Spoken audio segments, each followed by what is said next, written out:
Hello and welcome. Thank you for joining us today. My name is Danielle. This evening, we will be discussing Awakening Starseeds, Volume 1 and 2.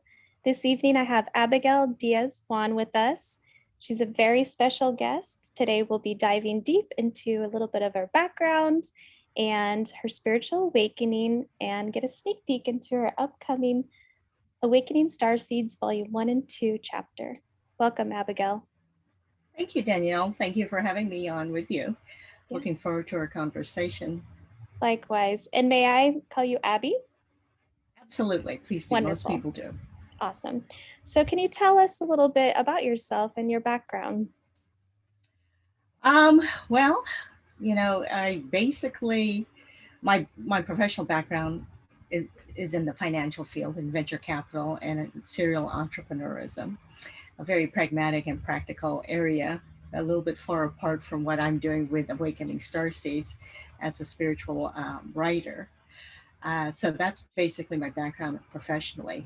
From a spiritual perspective, I had a spontaneous kundalini awakening several years ago. That started me on a whole spiritual journey, and where I ended up discovering a lot about myself as a person and myself as a light worker or a light warrior or galactic person, whatever you want to call it. I call it just simply becoming a human being and finding out about that part of myself. Yes, absolutely. And that actually leads me to the next question. What does starseed word mean to you then? That's a good question, Danielle, because it's to be really honest, it sounds for people who are spiritual, there's what you call the light worker, or I'm into metaphysics, and then there's the awakening starseed or starseed on the other side on this broad spectrum. So there's more of a galactic aspect to it, a more of a cosmic understanding that we all came to Earth, we all incarnated to Earth. But where the starseed part to me personally is that I see it as when I incarnated here in this particular lifetime, it was for a specific purpose. It was for a specific mission that had to be accomplished. It was an endeavor that I spent the better half of my life trying to figure out or being trained towards. Another way to look at it is starseed means that you came here to do destiny work. You were destined to do something and you had to fulfill that. I love that. So destiny, do you feel that everything happens for a reason and aligns at the perfect moment? Oh, absolutely. There are no accidents in life as much as you think it is. There's nothing random in life as much as you are puzzled about it. It's only in hindsight that we look back and we see the threads and we actually see the line that connects all the dots and all the events of our life. So no, I don't think there is any accident whatsoever.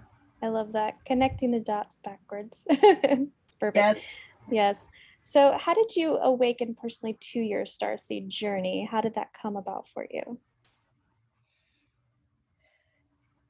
When I was young, so around 11 or between 7 to 11, first of all, I immigrated to the States. Okay. And I'm Filipino by heritage, but I was born in Afghanistan, Kabul, Afghanistan. And I spent some time in Kandahar as a child, and there was a bunch of mountains there, and you'd always climb up the mountains, kind of like a mountain goat thing. And you'd look out over the desert and you'd wonder, the thoughts that would go through a child's mind. And I always felt this particular affinity to doing something important in my life. I just didn't know what it was. And then there was a part of me that didn't quite feel connected to the earth, almost like I sensed that I didn't belong here, and I didn't come here. And that sensation and that feeling followed me all the way through into adulthood, where even in the work that I would do, in the social interactions that I had, there was always a part of me that was standing apart from it. And I could never figure that out. It was the closest thing I was trying to describe to somebody. It was like someone looking inside a home looking through the window inside a home and Mm, seeing all these people gathered around the fire having a great time, and you're looking into the window wondering why you can't be there. You're not part of that family unit, you know. You're right. always just looking in from the outside. So that stayed with me for a while. Um, and it formed the way I interacted with everything. And then, so I always had this spiritual separation Mm-hmm. that I could never figure out how to integrate until I had my own awakening, which was through a spontaneous kundalini awakening back in 2004. Prior to that, I was just really focused on my profession, focused on climbing the mountain, being successful, making a lot of money because I was in venture capital and I was in serial entrepreneurism. I was a serial entrepreneur. So God was not in my mind. Climbing the mountain of success was. And then I had an adrenal fatigue syndrome illness, just triggered because of my traveling around the world a lot. You know, Mm-hmm. so when you go through so many time zones, your adrenals get wiped out. And that illness triggered a spontaneous Kundalini awakening. Wow. And all of a sudden, my whole world turned upside down. I was forced to retire because it was just too painful. I was bedridden for 2 years, had to Mm-hmm. learn how to eat again, had to learn how to walk again, you know, just literally everything that I knew how to do and was capable of doing stopped at that moment. And a whole brand new life began, which I call Wow. my spiritual hero's journey. And that's what led me to here. So that has been really my awakening, is suddenly realizing there's a huge world out there beyond what we think of society and our social interaction or our social world. Right. And I think a lot of people can actually really relate to the aspect of working hard and trying to hit goals and sometimes sacrificing certain things such as your health, and then to be able to kind of see both sides perspective of things. It gives you a really great, that's like inner strength, that you're able Yes. to overcome and realize, wow, the power of the mind. And look at me now. I've learned, and here I am enjoying my spiritual evolution, and I'm here for a bigger purpose. That's amazing. Wow. Yeah, it's I think it's the traveling towards integration. Mm, okay. That is what most people's spiritual journey is about. You know, they used to say Right. that first you become who you are, and then Mm-hmm. that gets torn and ripped apart so that you can find out who you should be or the Mm-hmm. bigger part of you, and then becomes a reintegration of what you used to be or are capable of being to Wow. who you finally find out who you are. So it's the inside integrating with the outside. That's beautiful. I'd like to, Yeah, I yeah. like that. I'm gonna put that on my sticky note on my mirror. I like that. So I'd like to get a little bit of a sneak peek on your person, your chapter with Awakening Starseeds. Could you give us a little bit of like a sneak peek on your written story of volume 1 and 2? When Maya asked me to write a story for volume 1, I kind of put down an outline and I kind of wrote about the Lemurian activation Okay. that I'd had with her. And I wasn't aware there was going to be a second book. And Maya said to me, you know, that is much more appropriate for book 2. Mm. So let's examine your relationship, or let's examine how you became who you are. And so I only write when I'm inspired, which is another way of saying when I sit down and the words start to roll in my head, all I'm doing is just transcribing it with the Okay. keyboard. And so I'm always very curious as to what's going to come out. You know, Naturally, as a creative, I could see that. right? Yeah.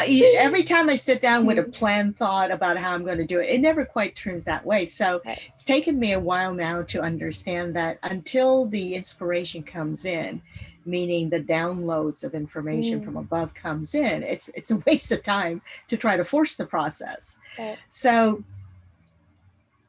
book 1 is about who I became against the backdrop of my relationship with my father. Okay. So, again, I had mentioned earlier that I was born in Afghanistan, and my father, being a Filipino, was one of the early expatriates there during the time of the Cold War. So it was and this was before the Taliban, this was before all the war and the Russian invasion of Afghanistan. So this was the golden age of Afghanistan that I grew up Oh. in. I mean, I had a phenomenal childhood, and my dad was living his destiny. Mm. So he was very happy, and the experiences we had was fantastic. They were incredible as a father and as a daughter. When we immigrated to the States, it changed because his life changed. He became more like a caged bird. His Hmm. freedom was taken away. And so our relationship changed. Yeah. And as I entered into the finance world, it was against the backdrop of his own belief system about money.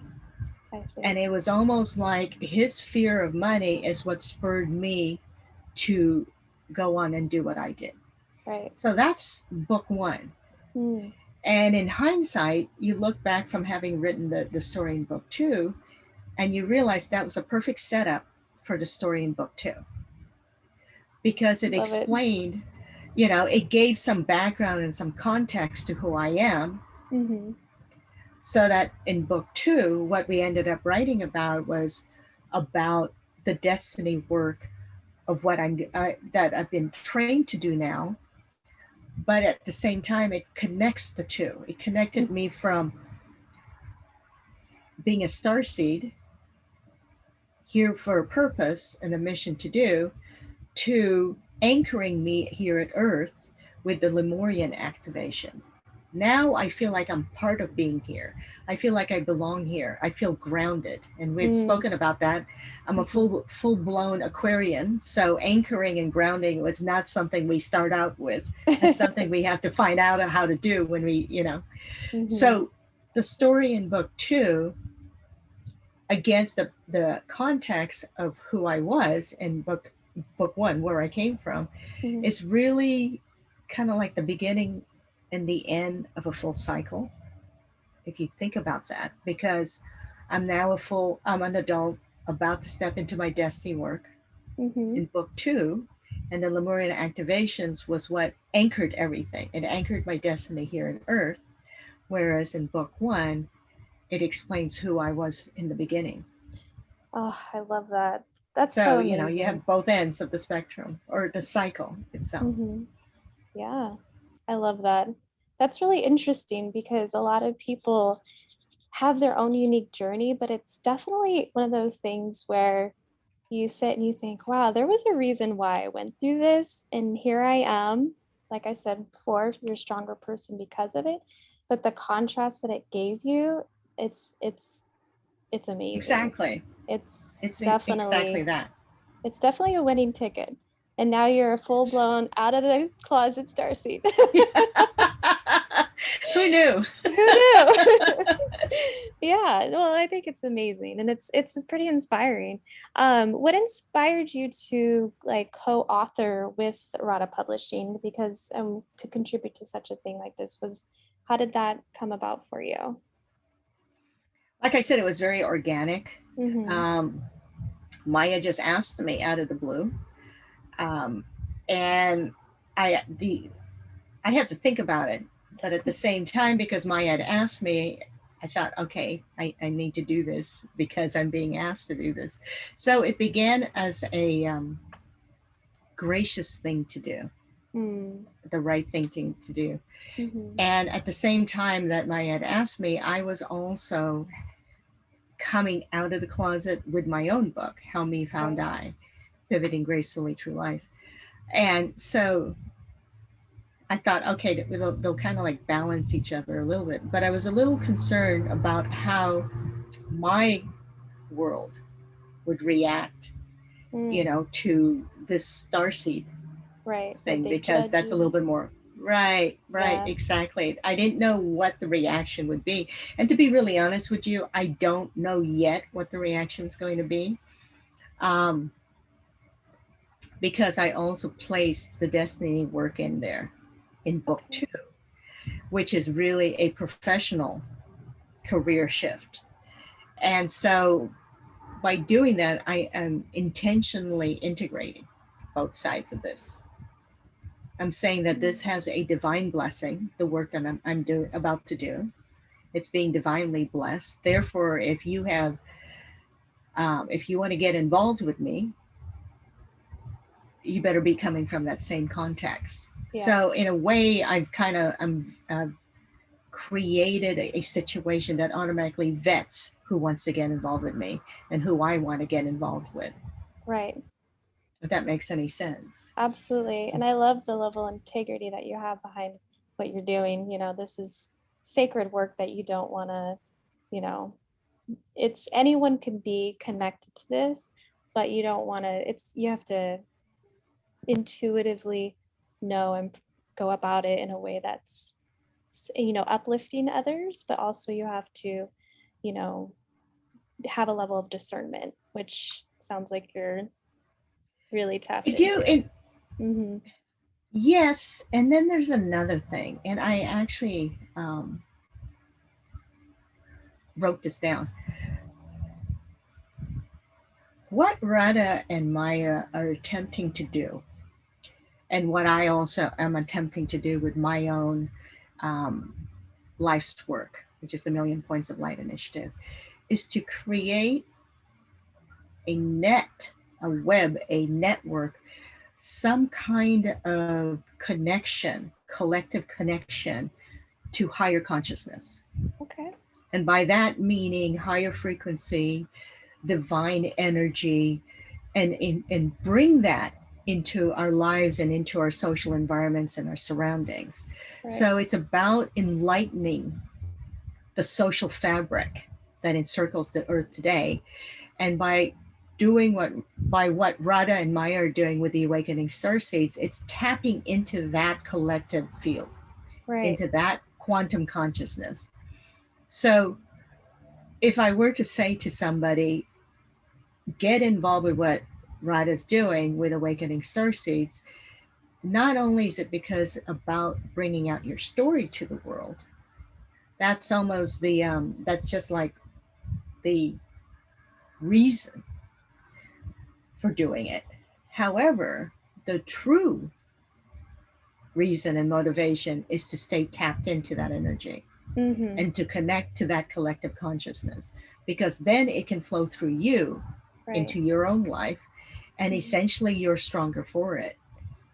Right. And so I think that that's a bigger part of why I got involved, if that makes any sense. I love that. It's so funny when you talk. I'm just you're a true Aquarius in my opinion, and I'm just like her mind is so brilliant. I'm really happy to be speaking with you, and I'm really excited for people to read your chapter because I feel like it's going to kind of like a pops like a popcorn where people pop a little bit of like, hey, there's a nugget there, and it triggers something within people. And so by them reading your chapter, I can see it like planting the seed, but then like a little spurt of growth. And then all of a sudden, you never know what can come for that person and how, you know, because we're so interconnected, I could really see it, being good for whether they connect with you directly or somehow through, you know, like a ripple effect, and then it becomes like Yeah, they're a part of what you're creating. You may not know them, but they're a part of that's amazing. exactly. That's amazing. Exactly. I love it. It's to understand that we're both an individual and we're a collective, and to Mm-hmm. gather to gain from both Mm-hmm. aspects. Yeah, beautiful. So the second volume of your series, can you tell us a little bit, what was the first, wait, I'm sorry, this is actually tying into what I just asked. So how supported during the process of the Rada publishing did you feel? And in your personal opinion, what was your favorite part about it? Well, like I said, I had came in at the tail end, so I missed a lot of the group activities, the group sharing, or the hand holding in terms of development of story. So the majority of my interaction, quite honestly, was with Maya Okay. as an editor. Hmm. And I really enjoyed that process. I mean, in my writing career, I've had to work with many different editors. And the real key thing about an editor that I look for is how connected they are to the work. Because you can just edit something for grammar and for it being a book, or you can actually get involved in the book, in the true essence of it. And Right. it's especially hard if the book is a spiritual book. So in my book, How Me Found I, it's a frequency resonance modulator. When you read the book, it's encoded with energy. So Hmm. you actually change a little bit in the positive. You rise in frequency and in energy when you read the book. Okay. There's coding that decodes within you. So working with Maya on this story, it's almost like, I mean, it was fantastic. I don't know how else to say this, because she was already in tune. Yep. So there was Hmm. no need to try to bring her up to speed with that. She was in tune spiritually. She Wow. understood why the writing was the way it was. She understood how it came through me. So you didn't even have to educate her on that, which is usually the challenge you have with editors who are just there to fix a book. And I thought that was phenomenal. She knew how the story could fit. It was almost like working with a producer Okay. and a director versus just an editor, if that makes sense. They have this vision, they know what they need to put into it, and you as an actor Hmm. is being guided to bring the best out of you. And so I really enjoyed that part. Our it wasn't a lot of work. And book two just flowed. I mean, I think we got it done in 3 days. Wow, that's It was just amazing. yeah, it was just, it flowed. It was, and she has this ability of really, and it is the editor's job of trimming down the superfluous, of trimming down the writing so the best parts come out of it and everything. But there was just this extra added, you know, Yeah. there was just this extra added stuff that Maya was able to put into it. So I think the story came out better because of her participation. Yeah. It sounded like it was almost like you were just ready, you know?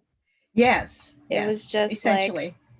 okay, you're the last one up. Let's do this. We got time. Let's I'm just kidding. No, that, Exactly. yeah, it's definitely it's so interesting because I feel like the timing is everything, kind of like Yeah, how we tried to connect yesterday and there was a little bit of technical difficulties and but yet today it's perfect. Everything seems to be working well. So it's timing, just sometimes things are ready. Sometimes, it just has to go with the flow with ease and grace that you completely agree. so There's also effortlessly explained yesterday. yes. I appreciate um, there was another thing that I think it was important in continuation with your timing, it. Hmm. and why I am involved in this, and that is because of what I do professionally. It grounds the book, it Mm. grounds the Oh, stories. okay. It's like, um,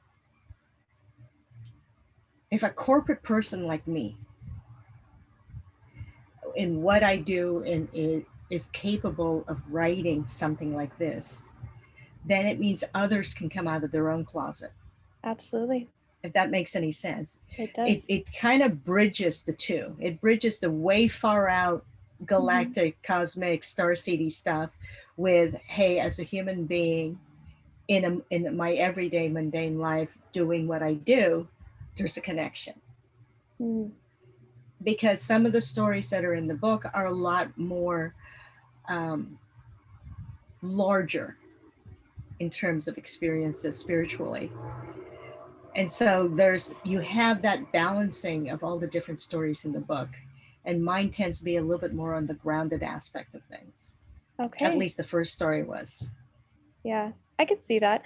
Um, I have a little bit of a corporate background as well, and I feel like I can relate to your story a little bit. It definitely, I mean, I'm not meant for that. I kind of was trying to force a peg in a round hole type thing, but when I was there, it was almost like I felt like an outsider. It was not a very comfortable Exactly. feeling, but there is a place for everyone. I feel like you just being there, even, you know, your presence, I'm sure in a lot of ways without them knowing was very healing, even before you went down your spiritual path, you know?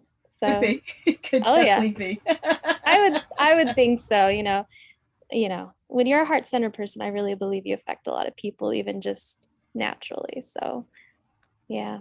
Okay. Well, kind of leads into what I'm thinking, but everybody has life lessons to learn. Would you just share with us one or two of yours that you feel that make you the person you are today? And I know you've kind of a little bit explained it, but maybe share something a little bit different than what you've already kind Yeah. of. I would love to hear a very unique story from your perspective, like something a little personal. Okay.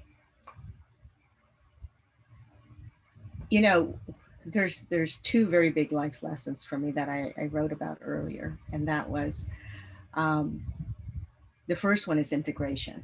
Mm-hmm. Again, referring back to always feeling like at the outsider looking in the window at the Mm-hmm. people enjoying themselves inside and wondering why I can't be a part of that. And as a result of that feeling that went on all the way from childhood into my adult life, I became what you would call a chameleon Mm. personality. I could fit into any different surrounding or environment or social grouping. I would just simply adjust to be part of that. Yep. But I never internally felt like I was there or part Yeah. of that at all. I was just playing a part. Mm. Um, and it took until, and I truly believe every one of us goes through that. I really do, because I think the first half of our life is about learning how to be in society. So that means we are learning how to mature our ego. Okay. Okay. Yeah. The second half of our life becomes then about learning about who we truly are, the authentic self, the larger, the greater self, the one that's connected to the heart. And so when you end up going down that path, and at some point in life, unless you really truly resist that, I believe that part of life triggers. And so Mm. for me, it happened at the age of 39 and with the kundalini awakening. Before that, I was really angry at God, was not Mm. interested at all in it. So my ego really focused on maturing itself. Right. So when you then go to the second part of your life and the universe, or call it what you will, suddenly kicks in and goes, okay, it's time for you to get into the second half. Let's dump the first half. And you're saying, but wait, I really like that first half. I like the cars, I like the clothes, blah, blah, blah. And they go, oh, we're gonna like hit the reset button, and now you're gonna learn this part of your life. Wow. So integration was a life lesson for me. Mm. And I believe that if you came here to do something important, your destiny work, if you are a star seed, and that by definition means you came here to do something, I think that without the integration of the two, above and below, Mm. it's almost like trying to do something while you're hopping on one leg with one hand tied behind your back, half deaf, half blind. You just can't do it. It's just way too hard. Right. So integration becomes about learning about balance. And balance is about learning how to work together, your heart and your ego. And the reason why you cannot discount one over the other is because your ego is how you learned how to integrate into society here as a Mm-hmm. human being. Your heart gives you the direction and the ability to create something enormous in the unknown, because it's connected to that greater part of you that's beyond that socially conditioned personality. Without the two working in harmony, you won't be effective or successful. Yeah. That's one life lesson for me. Um, That's the powerful. other life lesson, thank you, thank you. It's hard won. That lesson has been It's very hard won. powerful. I felt it. I'm like, Did you? yeah. Okay, good. Yeah. So the other one kind of is like an ancillary add-on to that one, in that the ego is designed for separation. The heart is designed for inclusion and Mhm. Mhm. collectiveness, right? Yeah. So when you're only operating as the ego, which is as a personality, there are times when you feel extraordinarily alone, and that you have to do it by yourself. You have to, it's all up to you. There's that, because separation is what defines Mm. the ego in many ways. And so going towards each other, the ego and the heart, into balance, you learn how to trust, because the heart deals with the unknown. The ego deals with memories and what is known. That's why it's status quo. It's always going for status quo. And the heart is always trying to get you to risk, to step into the Mm. unknown, to lean into it. Mhm. Trust is the bridge. And so the interpretation of that I have come out with all of that is, especially when you think you're alone, abandoned, isolated, rejected, etc., you need to take a breath and realize you're never alone, ever. It, Mhm. you just can't see the others. You may not be able to hear the others, touch the others. In other words, you can't use your third dimensional senses, but you're never alone. As a matter of fact, it's a very crowded room. Mhm. And all you have to do is ask for assistance, Yep. or know that whatever you're worried about or concentrating on or focusing on, somebody's hearing it. Somebody's seeing what you're saying, and someone is trying to reassure you that it's going to be okay. Because without that understanding, you wouldn't have serendipities, synchronicities, and miracles appearing in your life, Right. because there's no such a thing as coincidence. There's Nope. just simply you and the universe walking hand in hand. You just simply need to be aware of it. So, trust is what you also need in order for the self integration to occur or to complete itself. And that's taken me a very long time, because, as you know, I started out as a warrior, so to speak. Wow. Those are the life lessons, at That's least mine. beautiful. No, I it's like a symphony. You just played a beautiful symphony. That's very, very well said. And I mean, wow. I'm excited for people to read your chapter. That's really powerful. I'm So, honored. Thank you. yeah, no, absolutely. So if anyone were to work with Rada Publishing, what would you recommend as far as anyone who is interested? Like, how would you explain what you personally got out of the experience? Because I know that you had written a book prior. So with Rada Publishing specifically, how would you guide someone if they were to go on the next journey with Rada Publishing?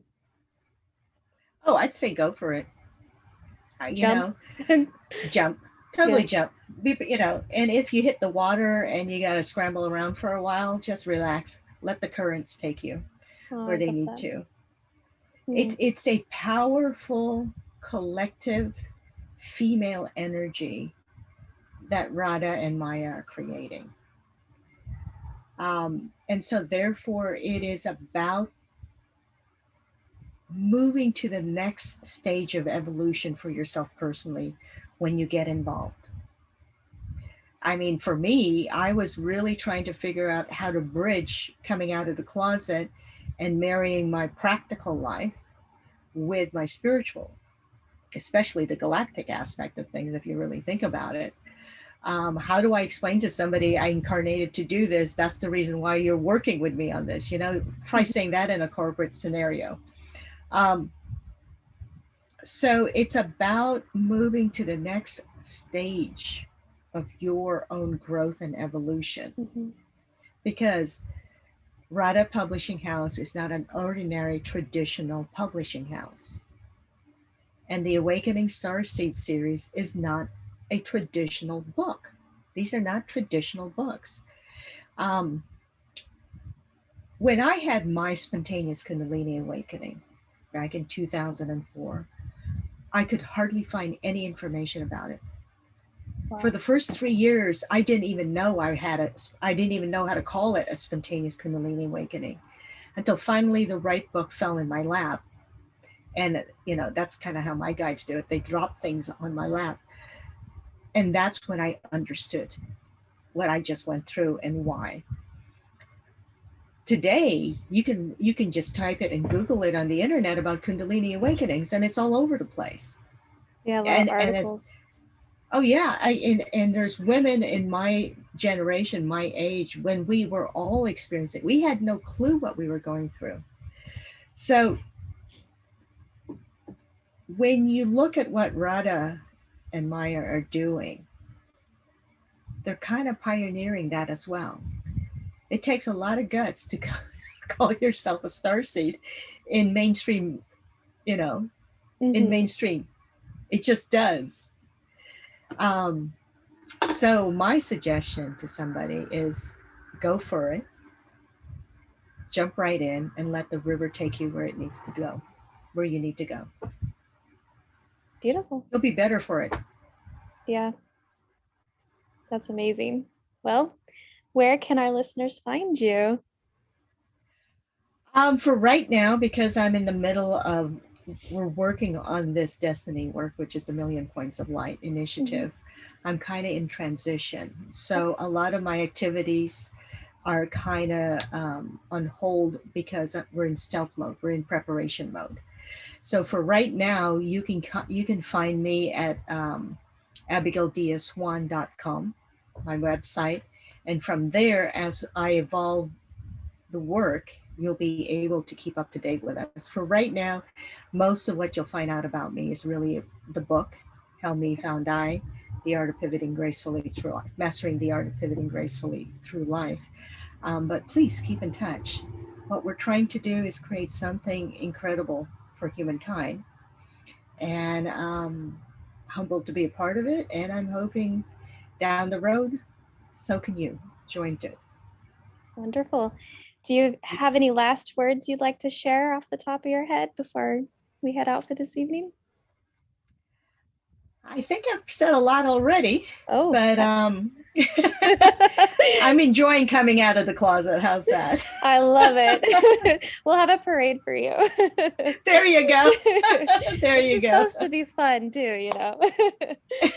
Aw. Well, I really appreciate your time and taking the, you know, time to coordinate with me. And I appreciate everything that you're doing for humanity, and, connecting with beautiful souls like you is what makes me so happy. So I'm very happy to spend this evening with you.